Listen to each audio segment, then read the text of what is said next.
You are listening to continuing coverage of the trial of Chad Daybell from True Crime Today and the Hidden Killers podcast. Let's go back to the courtroom. All right, please, all President Counter for Your Honor. Thank you. Please be seated. All right, welcome back, everyone. I'd like to remind everyone here in attendance, there's a courtroom conduct order in effect, and I appreciate everyone complying with that thus far today. We're on the record on CR 22-21-1623, State of Idaho versus Chad Guy Daybell.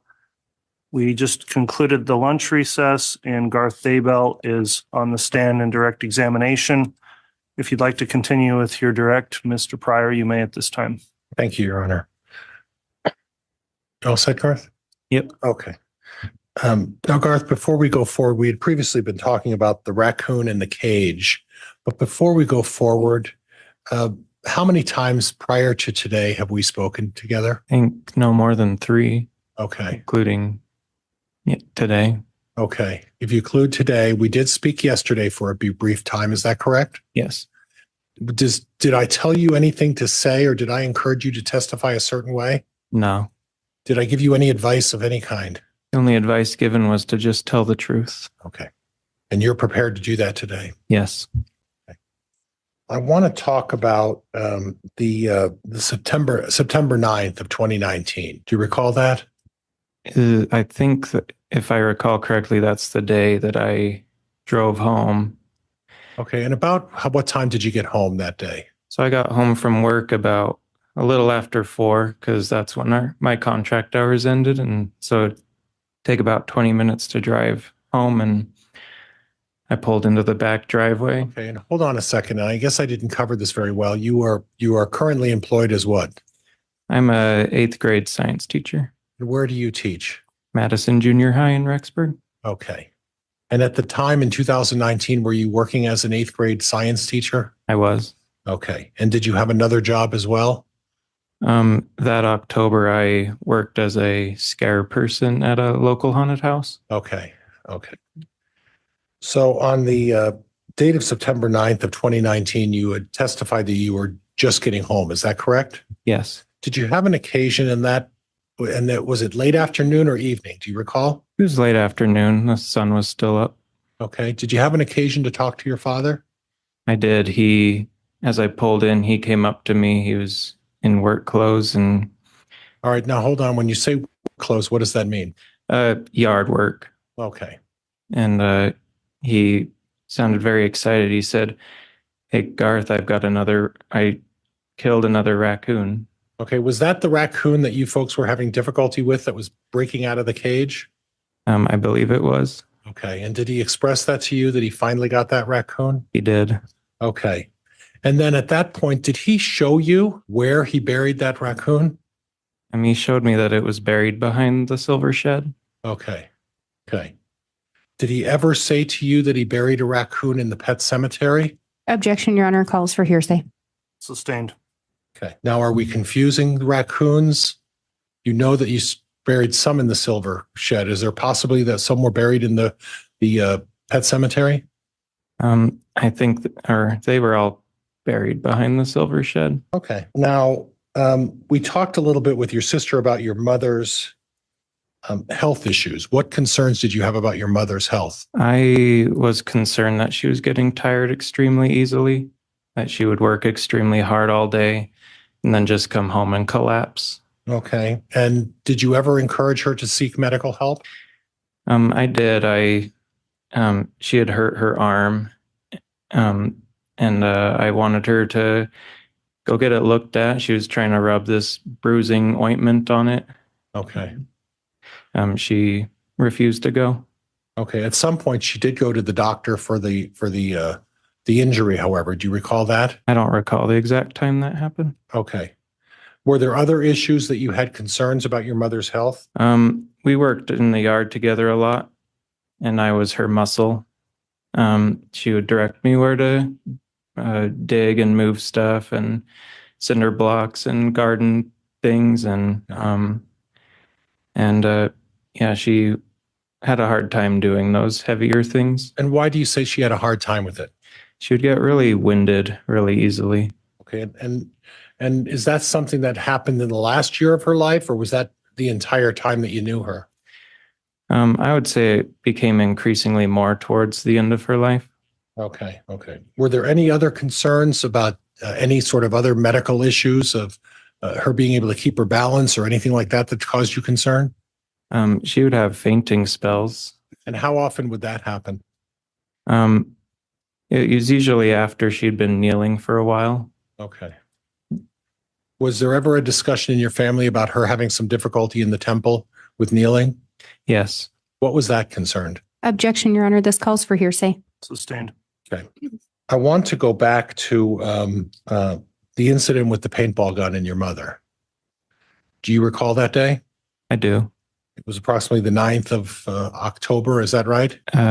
Yes. Okay. Do you recall where you were at that point? I was on the couch. Okay. Who was home at that point?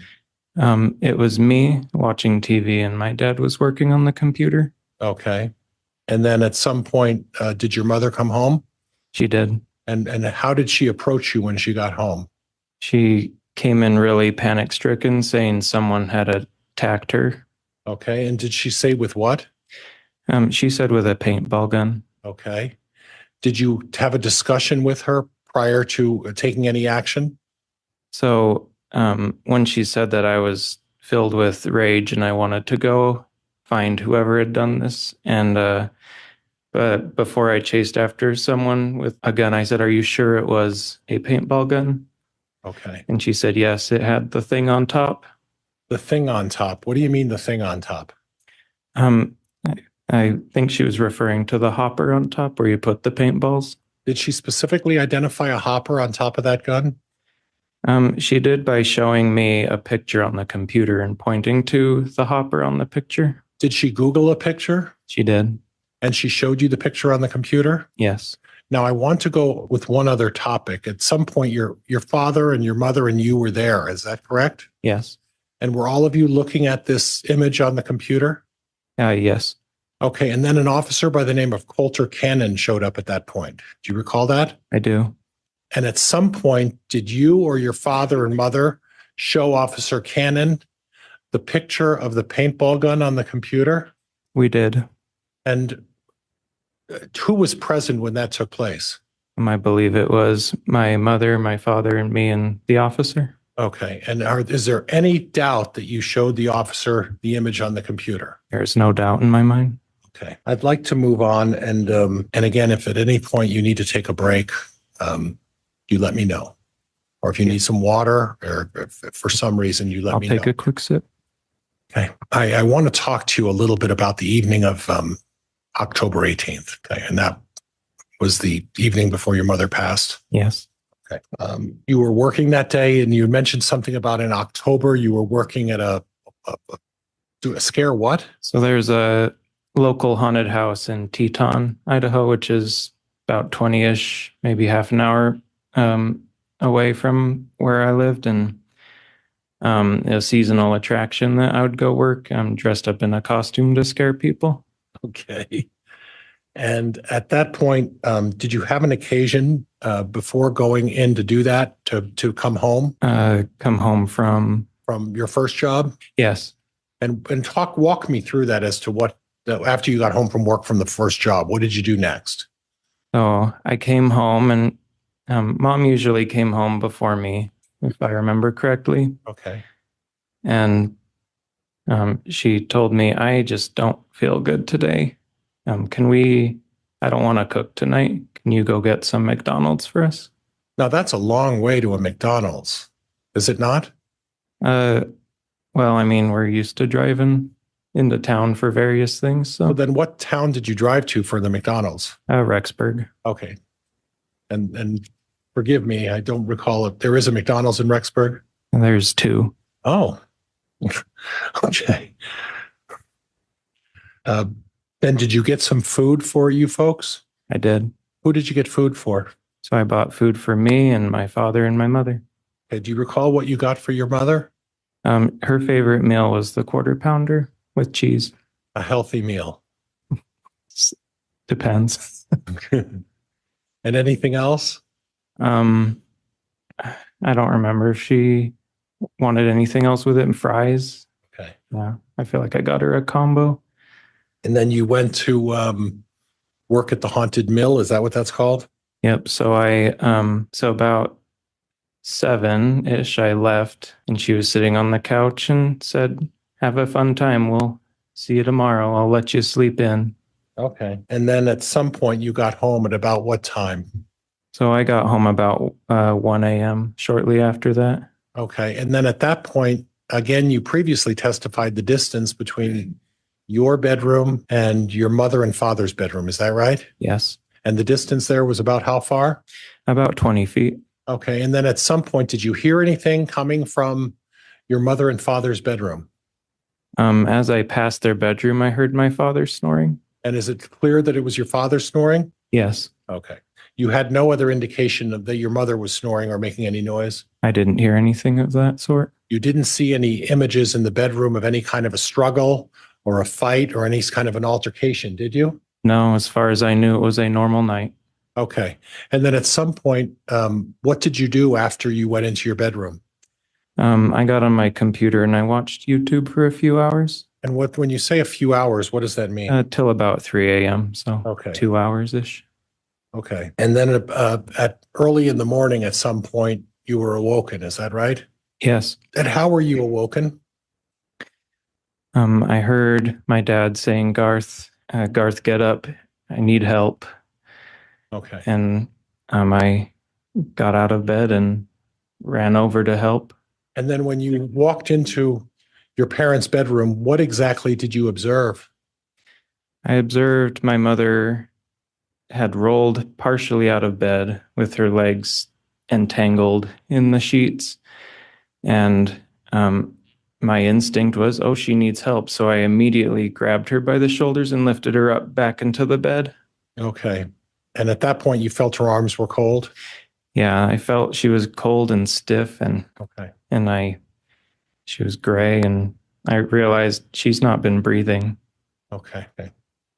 And at some point between the time you got home at 1 o'clock and the time you went to sleep at about 3 o'clock, did you hear anything or any indication that there was any kind of sound or struggle? I heard nothing. Okay. And would you agree that it's close enough that if there was some kind of a struggle or a fight or anything that you would have heard it? I would have definitely heard it. Were you present with the discussion with the Flams about when to have the funeral? I was. And what do you recall of that conversation? I don't remember exactly what he said, but he said it seems pretty simple here. We can have a funeral this day or this day. And do you have a recollection of which the two choices of days? I feel like it was either Tuesday or Saturday. Okay. And you could choose. And was it your impression that the family would have been able to choose either day? I do. Yeah. I feel like we would have been able to. I want to fast forward to a vacation to Knott's Berry Farms. You remember that? I do. Do you have a recollection of how long that trip was planned in advance? Yeah, it was about a week. It felt like a week ahead. Okay. And at that point, when I say all of you, your family gathered in Rexburg or St. Anthony, is that correct? Yeah, we were at that house. Okay. And who was with you at the time when you decided to head to Salt Lake City? It was my dad and me and Emma and Joe, and that might have been it, or Adam and Leah. Okay. Yeah. And at the time, was Lori Vallow with you guys at that point? She was not with us at that point. And then you drove to Salt Lake City, is that correct? We drove to Salt Lake City to go to the airport there. And then you flew to California? Yes. And at some point later on in the trip, Lori Vallow showed up separately driving to the California location? She did. I want to talk to you a little bit about how you discovered that they exhumed your mother's remains. Do you recall how you were able to discover that? I first heard about it from my sister, Emma. Okay. At any point, did any law enforcement officer ever reach out to you or, to your knowledge, anyone in your family to advise you that they were going to dig up your mother? No one contacted us. It was a complete surprise. I want to talk to you a little bit about May 7th of 2021. Do you recall that day for some reason? I do. And what happened on that particular day? It started out as what was going to be a normal school day, and So I want to stop you there. When you say a normal school day, would that be a day that you were going to teach school? yes, I was going to go and do my job. Okay, what transpired on that particular day? I went out to the driveway to my car, and there were several law enforcement vehicles across the street, and several officers got out and surrounded me and insisted that I go with them. Okay, do you recall the names of the officers and which agency they were with?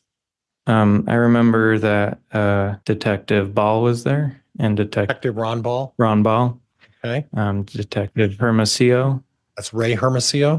Hermosillo, and then I called him Vinny Kaikamanu. Would that be Officer Kai Kamano right That here would- in the gray suit? That would be him. He was one of those that showed up at your house? Yes. Okay. And at that point, what transpired? I told them, "Do you have a warrant?" And they said, "No, but you need to come with us anyway." Did they give you any choice? I felt like I had no choice. And then what transpired next? They drove me to the police station. They confiscated my phone. Okay. Was anybody with you at that point? At that point, no. Did you later learn that they also took custody of somebody else? Yes, they had then gone up to the door. Objection, Your Honor. Move to strike that question. It mischaracterizes the testimony. Sustained. Okay. What transpired after they took you into custody? Objection, Your Honor. Again, misstates the testimony. Move to strike. I'll rephrase, Judge. I'm sorry. After the police officers told you that they were going to take you, what transpired next? I was taken to the police station, and then I saw that they had also detained my wife and brought her in a separate car. Were you two kept together in the same room? We were kept in separate rooms the entire time. And when you say the entire time, how long did they keep you in the separate rooms? About 5 or 6 hours. Okay. At any point, did they try to talk to you? They did. Okay. And what was the nature of the discussion? They were telling me that my story was untrue and that I needed to change it. Objection, Your Honor. Move to strike. Calls for hearsay. Overruled. When you say they told you they needed you to change your story or that they didn't believe you, who is they? The 3 detectives that I've mentioned. Were there any other detectives there? There was a Detective Mattingly who was with my wife. Okay. And at some point, is it your understanding they were doing the same thing to your wife? She tells me they never talked to her. Objection, Your Honor. Calls for hearsay. Sustained. And at some point, did you ask to have an attorney represent you? I did. And at some point and you said it was between 5 and 6 hours? Yes, And at some point, were you released? I was. Were you subsequently charged with anything as a result of being detained? I was not. Did they take any further action with you as a result of being detained? They did not. Okay. And then subsequent to that, was there another occasion when you were accused of or asked to change your story? I was summoned to 2 separate grand juries. Okay. I want to talk about the second grand jury. Do you recall that? I do. And do you have an understanding of why you were summoned in front of the grand jury? It was made pretty plain that I needed to change my story to fit theirs. Okay. And in the event you didn't change your story, you would be indicted by the grand jury? Yes, and they had a list of charges that they were threatening me with. Okay. When you say they were threatening with you, who are you talking about? I didn't talk to them specifically Okay. myself. I had asked for an attorney who was going in between us. And who is that attorney? His name was Forrest Fisher. And at this point, you are willing to waive your attorney-client privilege and allow Mr. Fisher to discuss the case? Yes. Okay. And your understanding of going in front of the grand jury is that you were going to be indicted unless you changed your story? Yes. And do you know what prosecutorial agency was attempting to do this to you? I believe it was Fremont and Madison counties. Okay. And at that point, Did you testify in front of that second grand jury? I did. Okay. Now, before you testified in that second grand jury, you had previously testified in a grand jury that was related to your father. Is that correct? Yes. And at that point, you told us what you believed was your version of the facts of this case, correct? Correct. And at the second grand jury, they brought you in and the focus of the second grand jury, did you understand that to be you being charged with a grand jury offense? I understand that it was that way. I felt very, I was feeling extremely pressured. Pressured by who? The prosecutors. And at some point you testified in front of the grand jury. Is that correct? Correct. Did you tell relatively the same story to both grand juries? I told the identical story. At any time, were you ever indicted by the second grand jury brought by the prosecuting attorneys against you? I was not. Okay. But you felt that at that point, the purpose of the second grand jury was to try to threaten or persuade you to change your story. Is that correct? Yes. Now, your faith is you're of the LDS faith. Is that correct? That is correct. And how would you characterize, let me put it this way. Would you agree that your faith is maybe different than your father's? I believe I interpret it differently. Okay. How would you describe your father's faith? I would say it's more traditional, meaning closer to the way it was 100 years ago. Okay. And you've had discussions with your father over the years regarding his faith. Is that correct? That is correct. Did he ever talk to you about a plan or a plan that he had in place? He had Objection, Your Honor, calls for hearsay. Sustained. Judge, I'm not asking him if he said. I asked whether there was ever that discussion. It's not hearsay, I don't believe, Judge. It's sustained. Were you aware that your father had beliefs about the 144,000? I do. Okay. Was there any discussion? Well, let me move on for a minute, Judge. That's all right. When you talk about the differences between your religious faith and your father's religious faith, can you identify some of the differences that you believe? You believe you're of the mainstream LDS faith. Is that fair? Yes. And you testified previously that your father's more traditional or fundamental or more traditional, I guess. Yes. And what would be the differences that you identified as differences in interpretation? Well, I teach and believe in evolution. Okay. I teach that to my students. Okay.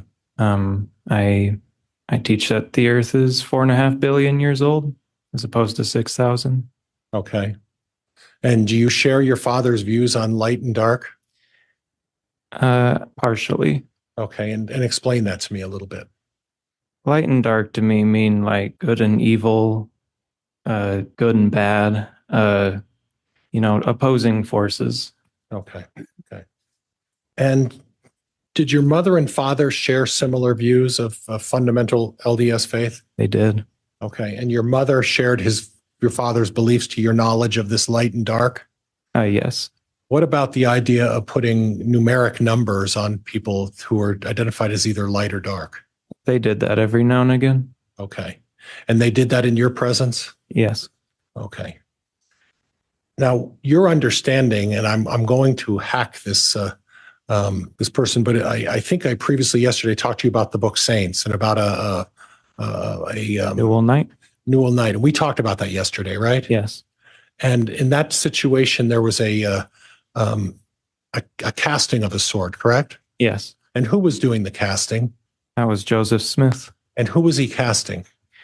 He was casting a devil, as they described it, out of Newell Knight. Okay, and at the end of the casting, and was this more of a traditional story of the LDS faith? It's one that it's usually included in storybooks about the church history and stuff. Okay, but would you agree that it's more of a fundamental? It's not necessarily as mainstream as it once was? Yes. Okay, so it would be more akin to your father's beliefs. Yeah, I don't know if it's one that would be told as often anymore. Okay, and in that particular situation, this is the prophet of your church, Joseph Smith? Yes.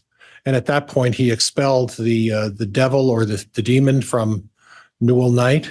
Yes. Did Newell Knight die after they expelled the demon from him? No, he went on to do great things. Okay. And at some point, is it your understanding that when someone expels a dark spirit or a negative spirit that they die after that? No, they continue living. Okay. Judge, I don't have anything else at this point. Thank you, Your Honor. All right. When you're ready, cross-examination, Ms. Blake. Mr. Daybell, I'm going to start with, there was some talk of who drove a Dodge Dakota. Do you recall that? Yes. And there seemed to be maybe a little bit of confusion there.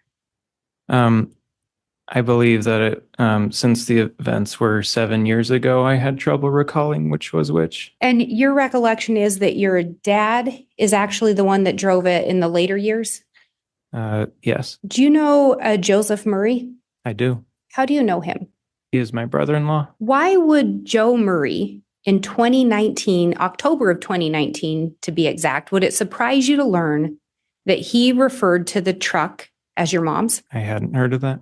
Would it surprise you to learn that he had to return the keys, get the keys from her to borrow the truck and then return them to her? I hadn't heard of that. So your mom did in fact drive the Dodge Dakota, at least at times. She did on occasion. You talked about your dad telling you about a raccoon that he'd shot around September 9th of 2019. Do you recall that? Yes. And you said that he'd buried it. Mhm. Do you remember where he buried it? He buried it behind. Sorry. No, I cut you off. I apologize. Do you remember where he said he buried it? He showed me that it was behind the silver shed. Were you present when he buried it? I was not. And you talked about having some concerns about your mom getting winded. Do you recall that? Yes. Did you ever share those concerns with law enforcement or the coroner or deputy coroner that showed up on the day of your mother's passing? I don't recall. Did you ever share those concerns with law enforcement? I wouldn't have considered losing your breath to be something law enforcement would be worried about. At some point, did you learn that an autopsy was going to be conducted on your mom? I did after I had learned she had been exhumed. And even with an autopsy being performed, you didn't think that it might be something law enforcement would want to know? I assumed they would find it. Did you ever shoot paintball guns with your mom? I did not. Did you ever see her with a paintball gun? I did not. Did you ever see her with an assault rifle? I did not. Would it surprise you if Deputy Cannon said he was never shown an image of a paintball gun on October 9th of 2019? It would, because he was there. I think you testified that initially when your mom came running in, you were upset. Yes. Is it fair to say you wanted to catch whoever this was that had pointed some kind of a gun at her? Yes, I wanted to catch them. When you ran outside, did you see anyone? I did not. It was so dark that I couldn't. Yeah, he could have been anywhere. And you said it was so dark that night? When I went out, yes. And you were asked about the events of October 19th of 2019 from counsel. Do you recall that? Yes. I want to back up a little bit. Do you recall when you got home from work? It was a little after 1. And what did you do when you got home from work? I pulled into the driveway, went in the house, and got ready for bed. And then, as I said earlier, I watched YouTube for a few hours. Did you see either of your parents when you got home? They were both in bed. And how did you know they were both in bed? I saw their forms, their shapes in the bed as I passed by their room. Did you go in and talk to them? I did not. They were asleep. You say they were asleep, but did you actually go in the room? I assumed they were asleep. So 2 bodies lying in the bed. Yes. Anyone else in the house when you got home? It was just us. What woke you up on the morning of October 19th of 2019? I thought I heard a thump, and then I heard my dad say, "Garth, come help." And when you went in the room, well, let me back up. Did you in fact go in the room? I did. What did you see when you got in there? I saw her halfway off the bed with her legs still entangled in the blankets. And what action, if any, did you take at that time? I immediately thought she needs my help, so I lifted her immediately back up into the bed. Were you close with your mom? Extremely close. And counsel talked to you about May 7th of 2021. Do you recall that? I do. Do you recall law enforcement actually knocking on your door?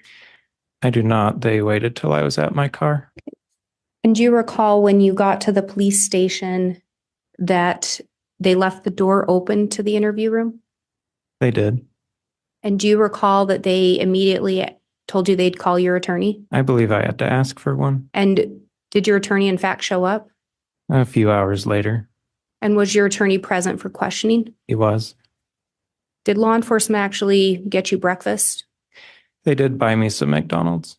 They offered and I accepted. And prior to May 7th, had you had a meeting with law enforcement where they had talked to you about the results of your mom's autopsy?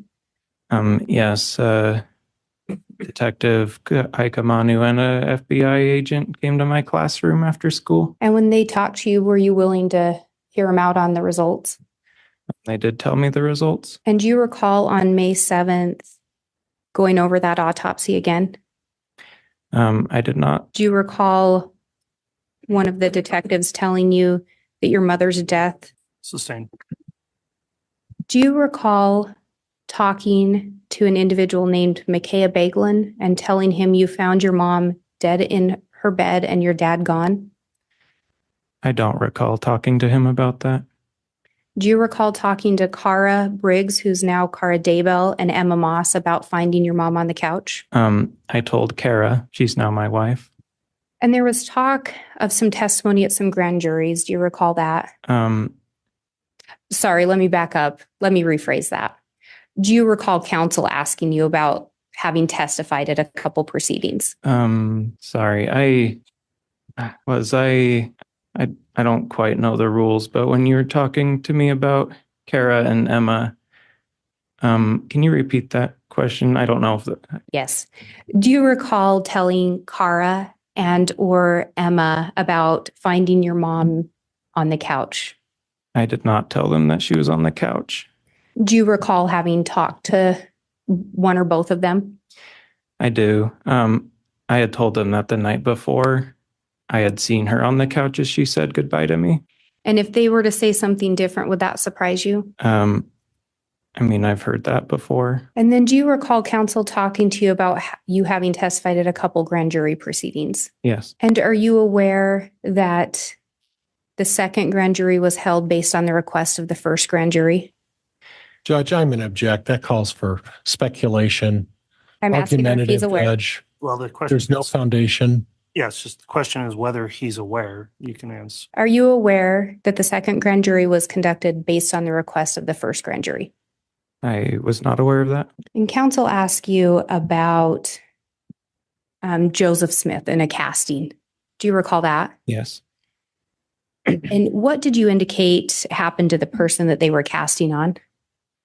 He continued to live on and lived his life. Are you aware of your mom having been designated as being possessed? I had not heard that before. Had you ever heard of J.J. Vallow being designated as being possessed? I had not heard that. What about Tylee Ryan? I had not heard that. Is your mom still alive? She is not. Do you know where the remains of Tylee Ryan and J.J. Vallow were located? They were found in the backyard. And when you say the backyard, whose backyard? My father's. I have no further questions.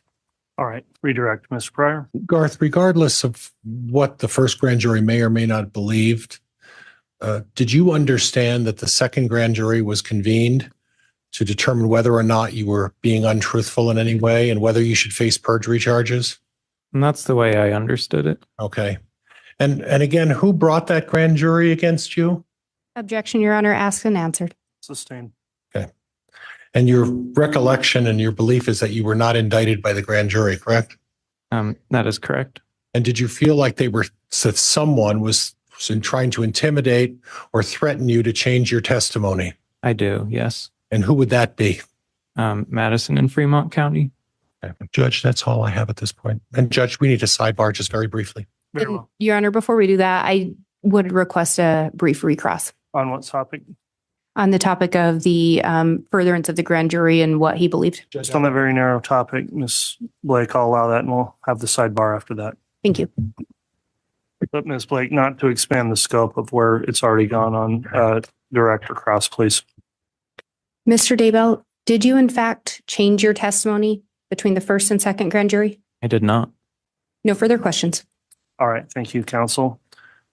Just sidebar, Judge. Very well. All right. Thank you, counsel. We're looking at scheduling here with the afternoon, and there's a matter we need to take up with the next witness. outside the presence of the public and the jurors. And I understand it will be a fairly quick witness after that, and the matter won't take long, but we do need to do that on the record. And so we're going to arrange a spot to meet with the witness and counsel outside the presence of the courtroom. I am going to ask that everybody just remain in the courtroom while we take care of that business. Optional if you'd like, but everybody, of course, is allowed to stand up and stretch if you'd like. If you do leave the courtroom, though, you won't be permitted re-entry, and we'll try to resolve that as quickly as possible and then have that witness take the stand. So we'll go ahead and go on the record outside the presence of everyone, take up this issue, and then we'll be right back. All right. Yeah, session. Thank you. Please be seated. Very well. At this point, then, I believe the testimony of the witness has concluded. Is the defense intending to keep the witness under subpoena? No, Your Honor. I don't know if the state had him under subpoena or not. The state also had a subpoena. We would release Mr. Daybell as well. Okay, thank you. That concludes your testimony. You can go ahead and step down. Judge, can I have again permission to approach the podium? Yes. Thank you, Your Honor. All right, Mr. Pryor, you can call your next witness. Defense would call Forrest Fisher. Very well. You solemnly swear or affirm the testimony you're about to give will be the truth, the whole truth, and nothing but the truth? So help you God. Yes, I do. Thank you.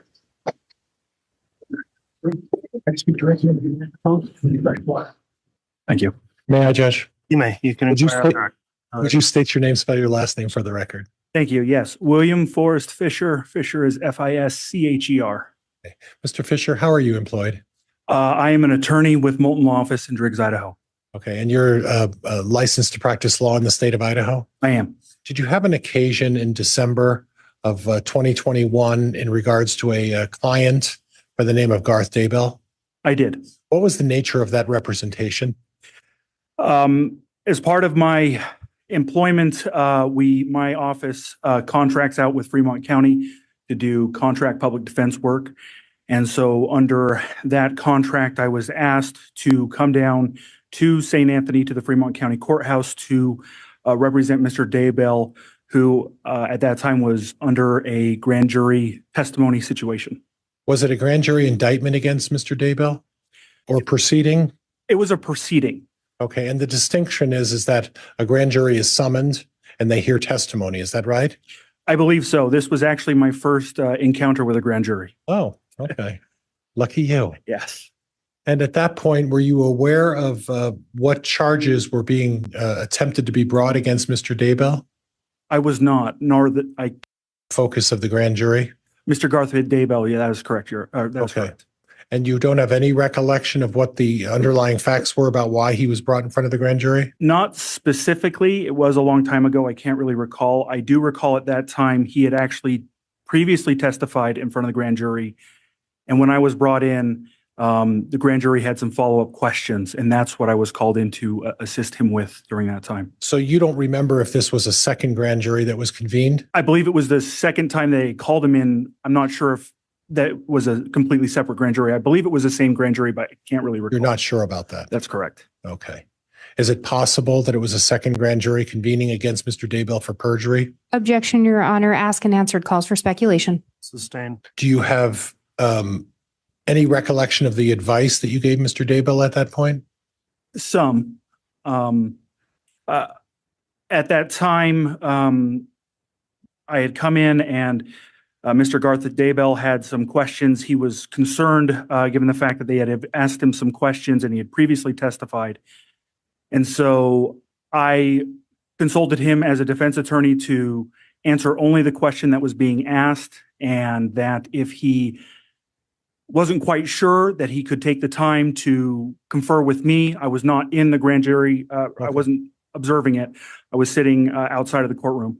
And I told him that if he ever needed to take a break, he could come talk to me. We could talk about the situation and go from there. Beyond that, I told him not to talk to the press anymore. Okay. And at this point, you don't have any distinct recollection as to why you were there or what you were doing. Is that right? I was there to advise him on giving testimony in his follow-up grand jury questioning. And my role as a defense attorney, and I believe in talking to Mr. Daybell at that time, was to ensure that he did not get himself into any trouble by possibly committing perjury or not remembering something quite correctly. I was there to assist him and to ensure that he, if he had questions, that he could come and talk to me and that we could go through it on a step-by-step basis. Do you recall ever telling Mr. Daybell that this was a trap designed to catch him? I don't recall ever saying that, though that would possibly be something that I might have said. I don't recall specifically. Okay. As a defense attorney, that's always something that we're concerned about, is that if they've previously testified on something, that if they're called to testify on the same thing again, that there is the potential as a defense attorney to potentially cross yourself. And so to watch out for that. And your understanding is the focus of the grand jury wasn't about Chad Daybell. It was solely about Garth Daybell and his previous testimony. Is that correct? That is correct. And at this point, your understanding is that grand jury did not indict Mr. Daybell for any kind of perjury charge. Is that correct? That is correct. Judge, I have nothing else. All right. Any cross? Just briefly, Your Honor. Go ahead. Mr. Fisher, it was your understanding then that it was the same grand jury with some additional questions. I presume, but I didn't know for sure. And at the end of the day, you provided legal advice to your client, correct? That is correct. And he testified in that second proceeding, That is correct. and there was no indictment. That is correct. I have no further questions. All right. Thank No you. follow-up, Judge. Very well. That'll conclude the testimony. Mr. Fisher, thank you for appearing. Thank See you, Your back Honor. in Driggs someday. All right. Thank you. I have cases out there as well. All right. At this point, given the time, I think this will be a good stopping point for the mid-afternoon break. Is that what council would request as well? Yes, Your Honor, if that's the court's prerogative, I think that would be appropriate. All right. We'll go ahead and take our mid-afternoon break then. We'll plan on starting right back up at 2:30, please. All right, please. All rise. District Court's again in session. Thank you. We've got our jurors, I believe, lined up in the hall, so I think we can just stay standing and we'll have them brought in, please, Mr. Bailiff. All right, please. Here's our President Counter for Your Honor. Thank you. Please be seated. All right, that concludes the mid-afternoon recess. Mr. Pryor, continuing with the defense case in chief, if you'd like to call your next witness, you may. Yes. Do you solemnly swear or affirm the testimony you're about to give will be the truth, the whole truth, and nothing but the truth, so help you God?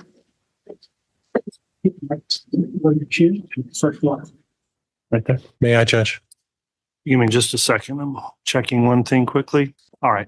Just checking the status of this exclusionary order, Mr. Pryor. I don't believe it applies here. So if you would like to inquire on direct, you can do that at this time. Would you state your name, spell your last name for the record for me, please? Joseph Murray. Do you want my middle name as well, or That's okay. Joseph Murray's. and then Murray? And do you know the gentleman to my left in the blue shirt over there? I do. Who is that? That is my father-in-law. Okay. And you are married to Emma Murray? Correct. How long have you been married? This August will be 7 years. How many children do you have? 3. Okay. And a newborn, I understand, right? Correct. And to be fair, we met yesterday evening to discuss the case. Is that correct? That is correct. How many other prior occasions did you and I I don't think we ever met, but we spoke on the phone. Were there any other occasions Just once. prior to that? Yep. And it was very brief. It was maybe 5 minutes. Okay. Did I tell you anything to say to the jury or anybody else today? Nope. Did I ask you to do anything in particular in regards to this case? Nope. I want to talk to you about October 9th of 2019. Do you recall that day? Or 9th. If I say that there was a paintball incident, does that help refresh you? Okay. Yes. Okay. Do you recall what you were doing on that day? May I ask what time of day? Is there a particular time? In the evening hours. In the evening hours. Okay. In the evening hours, I was out in the shed behind my house, chopping wood for our fireplace. Okay. Did anything unusual occur shortly thereafter? While I was out in the wood shed chopping, I got a notification on my phone that Tammy, my mother-in-law, Tammy Daybell, had posted in the local Facebook group saying that somebody had attempted to shoot her with a paintball gun. And so I went inside to talk with my wife and asked her if she had seen the she'd seen the message as well. And she said she had, and she called Tammy, and I asked her to, because it was on speakerphone, I asked, did you call law enforcement? And she said no. So then I made a phone call to law enforcement at that time. Was that prior to talking to Tammy about the incident? That I called? Yes. It was after. So you spoke to Tammy before you called 911? Correct. And do you recall, without saying what Tammy said, what the nature of the conversation was about? She said that. No, I don't want you to say what she sorry. said. So the conversation was of the nature that she or Emma had tried to figure out, what was going on. And she had told, or during that conversation, it was brought up that the person that had shot at her. Objection, hearsay, Your Honor. Sustained. Did you ever get any indication of the type of weapon that was used during this encounter? Objection, Answers calls for you. hearsay, Your Honor. Sustained. Okay. At some point then, after discussing the case with Tammy, was your wife there as well? Yes. And in the Facebook post that she had written, it specifically said. Objection, calls for hearsay, Your Honor. She said that it was a paintball gun and that it had something up on top similar to a paintball gun. Did you have an occasion to talk to Emma or without saying what they said, did you have an occasion to talk to Emma or to talk to Tammy about this thing that was supposedly on top that you referenced? I hadn't. Okay. So then you took it upon yourself to call 911. Is that correct? Correct. Do you recall what you said during that conversation with the 911? That my mother-in-law had been, or had said that she had been shot at by a. Objection, hearsay. Sustained. What specifically did you say to the operator in 911 about not necessarily what your mother-in-law said, but what you reported occurred? That my mother-in-law was shot at by a. Objection, Your Honor. It calls for hearsay. That calls in evidence, Mr. Wixon, so it's overruled. Judge, I did hear overruled. Yes. Thank you. Sorry, re-ask your question. Sorry. Madam Clerk, could you read back the last question, Nim? I want to make sure we're accurate on this. Necessarily about the mother-in-law, but we reported it. Okay, so I don't know verbatim what I had said on the phone call, as that was several years ago. But I had told them that my mother-in-law was shot at by somebody with a paintball gun, and that somebody had and that the person had run off based off of what my mother-in-law had told me. Okay. So at this point, at any time during this incident, did you see anybody run off around the house or near the house at that time? No. During this incident with the paintball gun, where were you specifically when you got that Facebook account notification? I was in the woodshed because I lived kitty corner from them at the time. Okay. I was in the woodshed, which was behind my house, which was not even in the view of my in-laws' house at that point. Okay. At any time, did you hear a scream or a yell? Nope. Did you hear any kind of noise or commotion over there? Nope. Did you hear any kind of a swishing sound or anything that would indicate a rifle was shot off? Nope. Okay. Now, back in that woodshed, you may not have heard a swishing because you were quite a ways away, Yep. correct? But again, you didn't see anything either, correct? Nope. And at any time, did you ever tell a police officer and advise a police? Well, let me put it this way. Do you remember talking to a Coulter Cannon? I do. Okay. How did that transpire in your discussions with Officer Coulter Cannon? So, after making the phone call, I continued out chopping wood. And I was actually over by my garden because I was trying to watch to see so that I could talk to the police officer. So I was closer or away from my house at that point, in the pasture.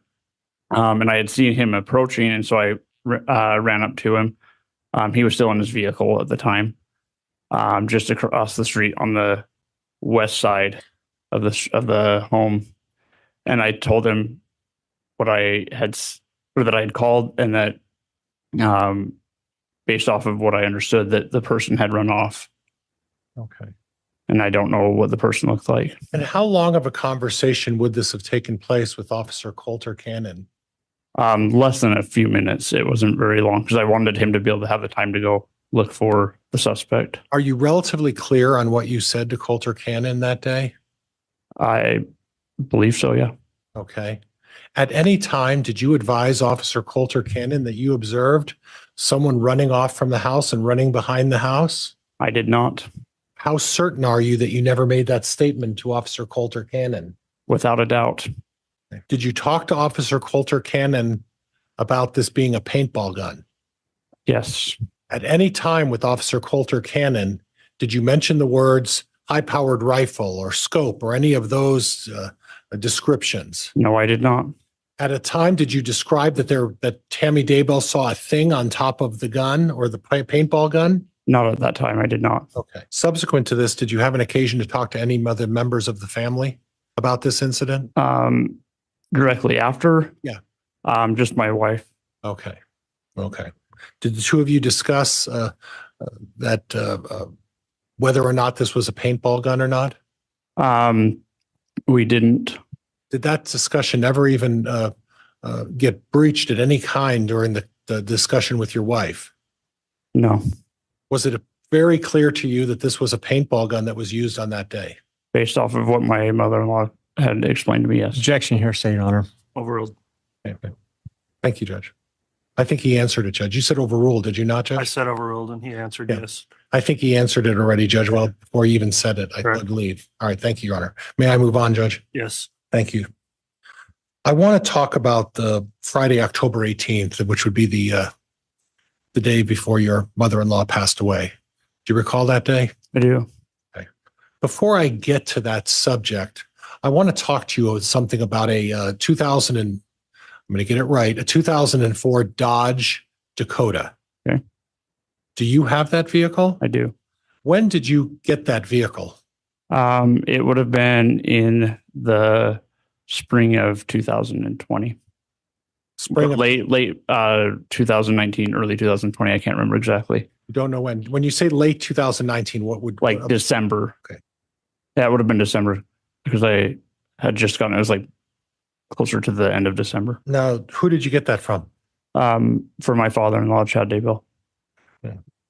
Now, you previously testified, well, maybe you didn't previously testify. I think you made mention that you lived kitty corner to Chad and Tammy's home. Is that correct? That is correct. With your wife? Correct. And at this point, I don't recall whether there were kids at that point, correct? Just one. One. Yep. You're up to 3 now, right? Yep. And growing. Yep. Okay.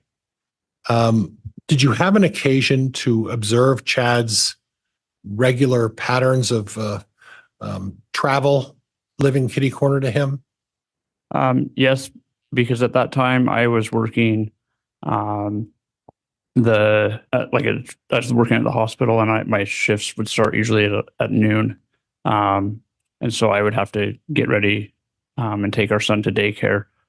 And oftentimes during that time, I would cross paths with Chad as he was heading to the Salem church. So you're familiar with his individual patterns of travel in the mornings, is that correct? Correct. And about what time, you mentioned something about the Salem church. About what time did you see him going to the Salem church? At about 9 o'clock in the morning. How consistent, that's a big word. How often would you see that? Was that a regular activity? A pretty regular situation, him doing that? Yes. Did he ever vary that a little bit and maybe go to a different religious institution that you're aware of? I know because, and when I would see him, he would be leaving the house generally, and he had his laptop case in his hand and some paper. And sometimes he'd head to the Salem church, but there were other times that he didn't head to the church, but I knew that he did some writing at the college as well. BYU library? Yep. Okay. And when you say consistent pattern, would you say that it was an everyday event that Chad would travel in the morning to either the Salem church or the BYU library?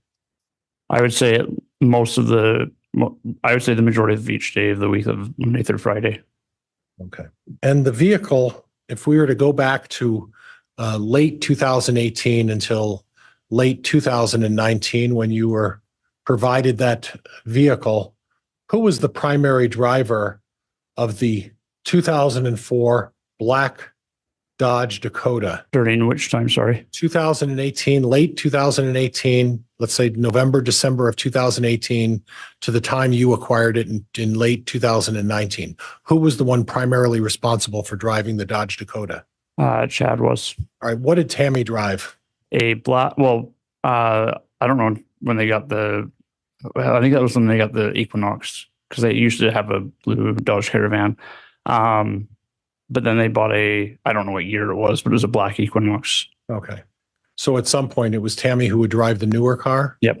And Chad would drive the older car? Correct. And whenever you saw Chad travel during his daily visits to the Salem church on a regular basis, it was the black Dodge Dakota that you would see him driving. Is that correct? Yes. Occasionally Equinox, but generally it was the truck. Now, there was an occasion in October of 2018, which is where I'm leading to, that you had to retrieve keys regarding the black Dodge Dakota. Is that correct? Correct. And on Friday of October 18th, were you aware, or did you have any knowledge that Tammy Daybell on that day was involved in preparing for a book fair? Yes. Okay. And at that point, she had utilized the black Dodge Dakota. Is that correct? Yes. Okay. And did you have to go and borrow that for some reason? Yes. So that fall, there was a really major issue with like the potatoes freezing. And I was helping my friend who was trying to get their potatoes in. And at the time, my wife and I only had one working vehicle. And I was transporting her back and forth to work. And she was at work, and I went to pick her up, and I was talking to her about how my friend needed help finishing getting the potatoes in, but we didn't have a vehicle, and I wasn't sure how we were going to get her home and be at work because we'd be in two different places. And Tammy said I could use the truck. Okay. And my wife would take her home. Now, you described to when you were interviewed, and you were interviewed several times and testified in front of a grand jury. Is that correct? I wasn't interviewed, but I testified in the grand jury. Yes. Oh, I'm sorry. That's correct. Yep. And at some point during that testimony, you indicated that you needed to go get her keys. Correct. What did you mean by her keys? Well, the keys to the truck. Okay. So it wasn't necessarily the truck she was driving all the time. It was just her set of keys. Yeah. It was her set of keys that had both the truck key and the Equinox key on it. Oh, it did? Mm-hmm. Okay. Now, after you had borrowed the truck, you came back after, and my recollection is you were aiding your friend with the potato harvest. Is that right? Correct. Okay. And you decided to return, the keys to the black Dodge back to Chad and Tammy. Is that correct? Correct. Okay.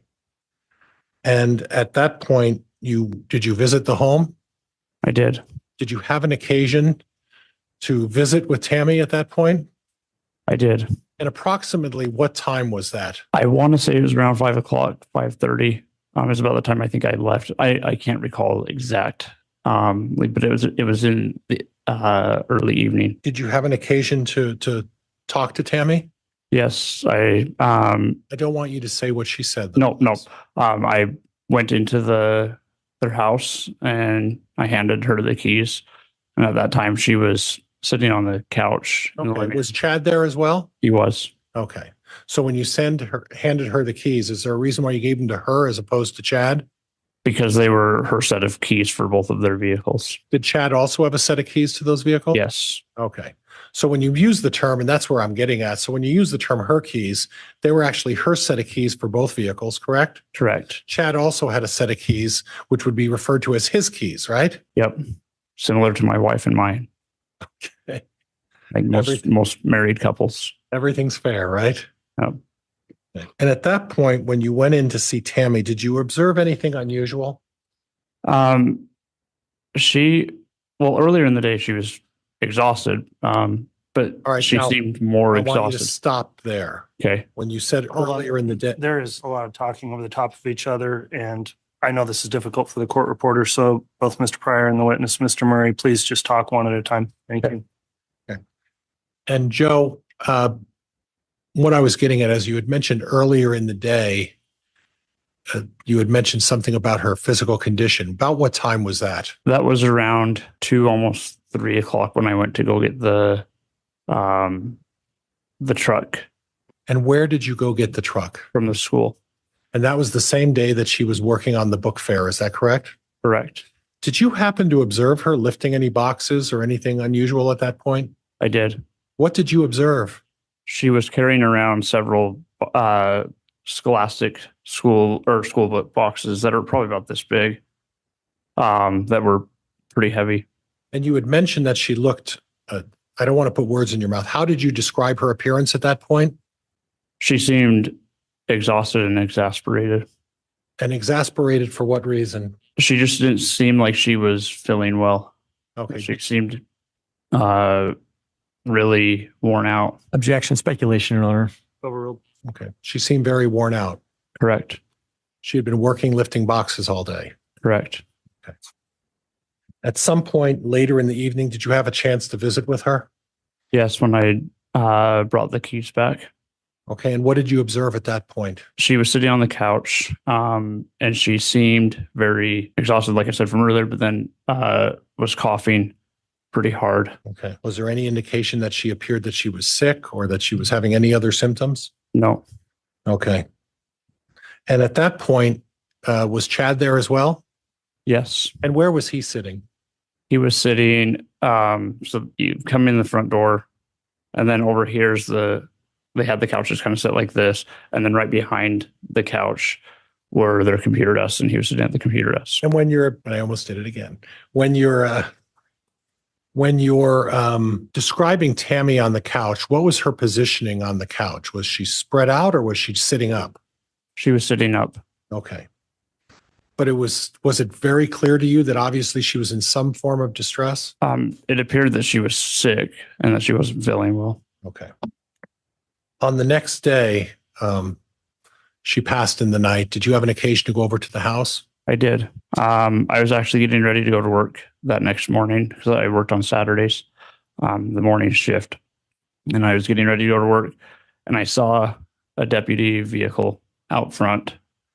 And I couldn't see Garth's vehicle. And at first I was worried that maybe he hadn't shown up home from work that night. And I thought something had happened to him. So then I went back in the house again and had notified Emma. She called Tammy, and of course Tammy didn't answer. She called Chad, and Chad didn't answer. She called Garth, and Garth didn't answer. And finally we were getting ready to walk across the street to their house.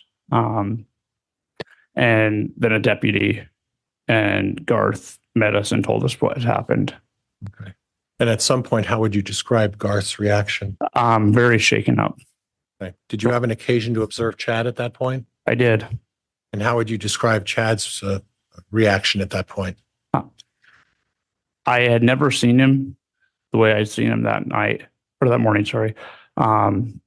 He was wandering aimlessly, and he kept holding his head like this, and he kept asking, "What are we going to do? What are we going to do?" And I've never seen him in that state before. Would you describe that as being distraught? Yes. Upset? Yes. Shock? Yes. Did it appear that that was genuine to you? Yes. I want to step away at some point. Well, before I do, were you present when there was a discussion about whether or not to get an autopsy on Tammy Daybell? I was. And what did you observe in that regard? Objection, calls for hearsay, Your Honor. Sustained. Okay. At any time, did Chad Daybell request that nobody do an autopsy on his wife? No. Objection, calls for hearsay, Your Honor. Not timely, overruled. Okay. I want to talk a little bit about the Daybell property in general, okay? Okay. You're familiar with the property. Yes. If you're going on the front of the house, which would be Salem Highway, which runs past your house as well, correct? Right. Your kitty corner, but southwest? Correct. Okay, I got it right.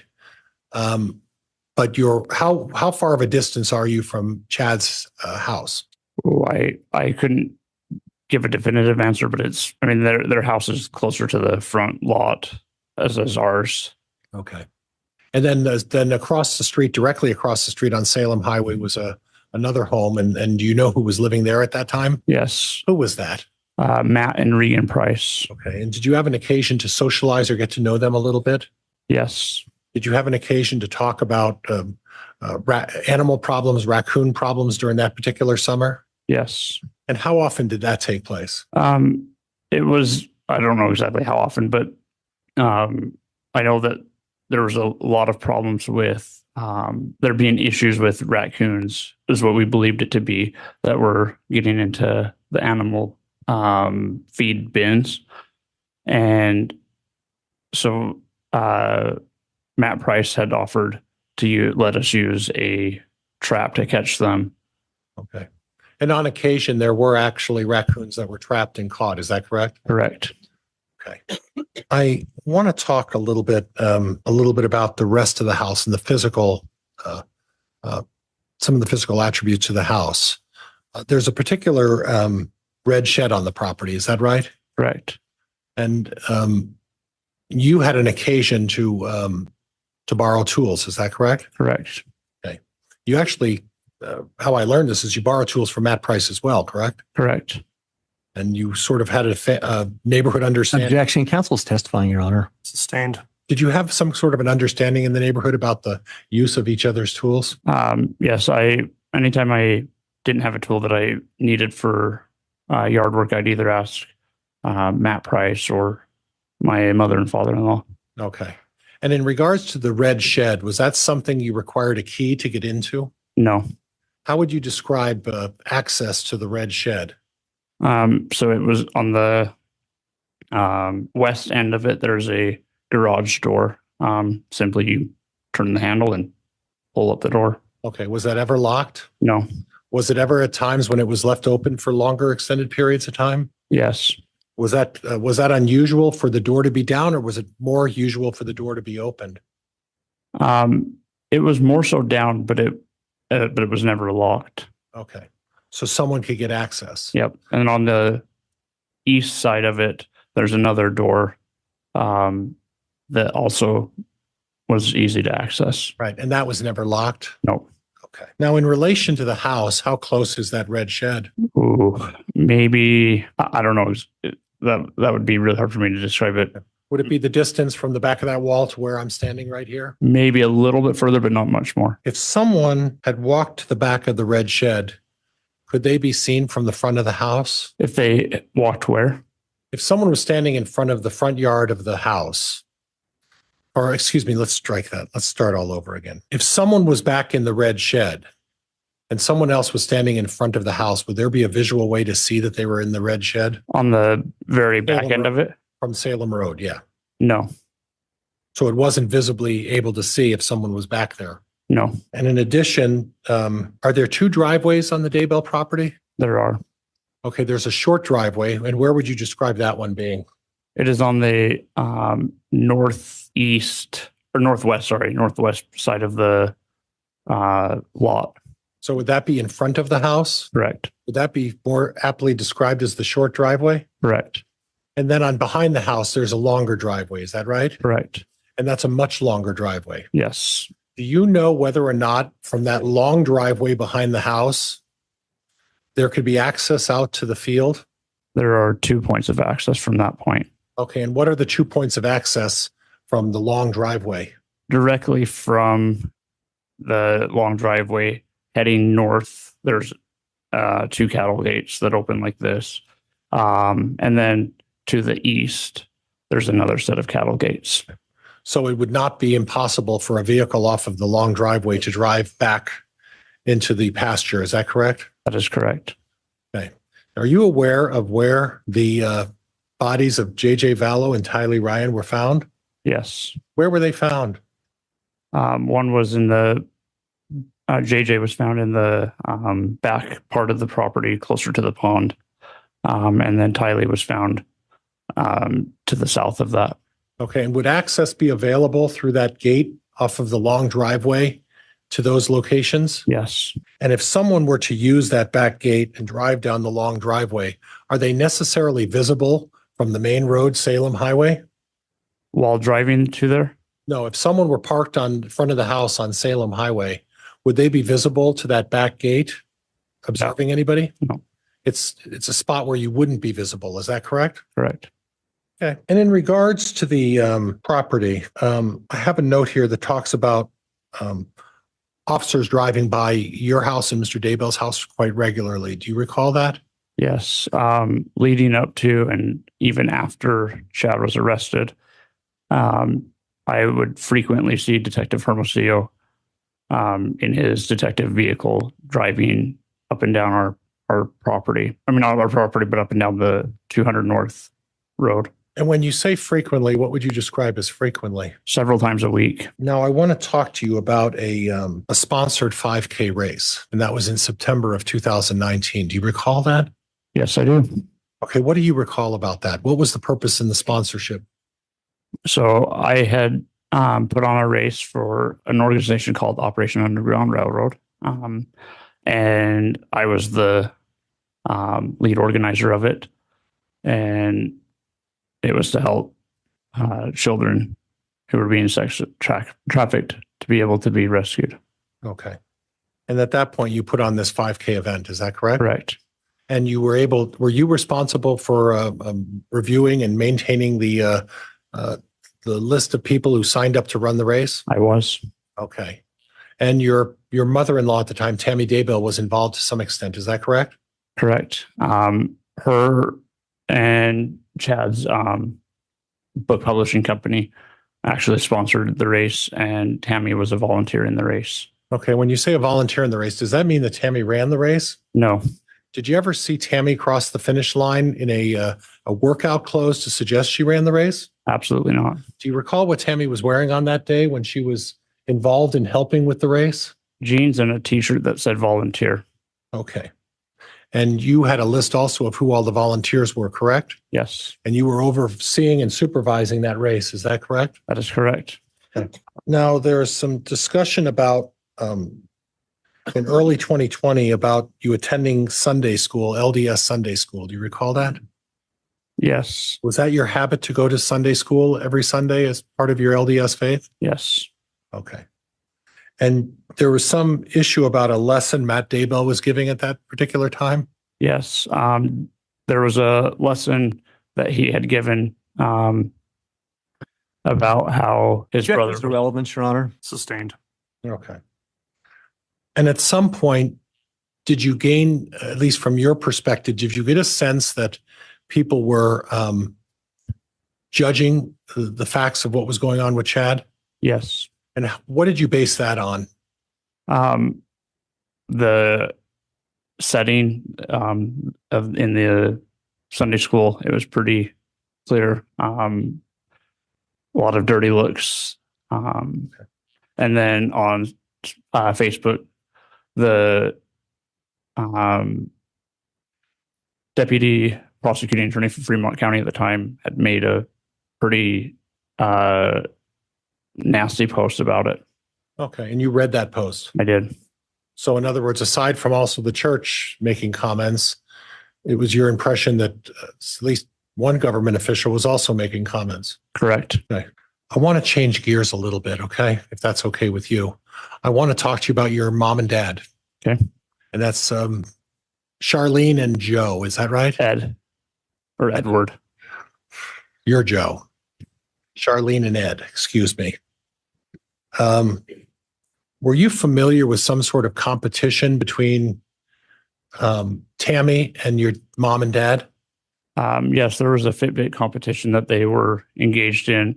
And it was regarding the amount of steps that they would get each day. Okay. And your father was competitive. Would that be fair? Absolutely. And would you describe Tammy as being competitive? Yes. There was some testimony previously about Tammy doing something with her wrist or leg in regards to the Fitbit. Did you ever observe that? Yes. Okay. Was there any sort of a family joke about Tammy's use of that Fitbit in that way? Yes. Who was in on that joke? Emma and her siblings, and even Tammy would recognize that she was doing it for that purpose. To win. To win, yep. And you said the family was in on this joke. What about Ed and Charlene? Were they in on this joke? They didn't know that she was doing it at the time. That she was just moving her wrist like this. Competing against your father. Yep. It was important to her, from your perspective, what you observed, to beat your father in this Fitbit competition. Is that right? Yes, because at that time, my dad had begun to lose weight and was beginning to run and exercise a lot. And so it was very important for him to win. And I sensed a bit of jealousy from, because it wasn't just my dad, my mom as well, but that was doing really well. And I had sensed a bit of jealousy, and even had recognized that Tammy was a bit jealous to see that. Okay. So there was some maybe doing some additional things to increase your mileage. Would that be fair? Yep. Judge, I don't have anything else at this point. Thank you, Your Honor. All right, thank you. Counsel, let me have a brief sidebar if I could. All right, thank you, counsel, for the sidebar. We were just discussing scheduling with this particular witness. I don't think it would be possible for the state to conclude their cross and then any redirect by the time we had today. And so we are going to go ahead and recess for the afternoon at this time. We'll come back on in the morning at our regular time at 8:30 with additional testimony. At this time, Mr. Murray, I'll advise you'll remain under oath for your testimony continuing tomorrow. Thank you, ladies and gentlemen of the courtroom, for complying with the conduct order while you've been here today. I'll also advise the jurors, please follow the court's admonishing instruction as we conclude for the day. Do not discuss any evidence of the case amongst yourselves or with anyone else. Please don't do anything to research this case while you're on break, and don't do anything if you see media reporting of the case. Try to divert from that so you can remain impartial and consider the case only on the evidence that's been presented here in court. So thank you for your attentiveness today. We will continue again with further testimony in the morning, and we'll be in recess. All right, please. There's more to come in the trial of Chad Daybell. Press subscribe so you don't miss any of our continuing coverage right here from True Crime Today and the Hidden Killers podcast.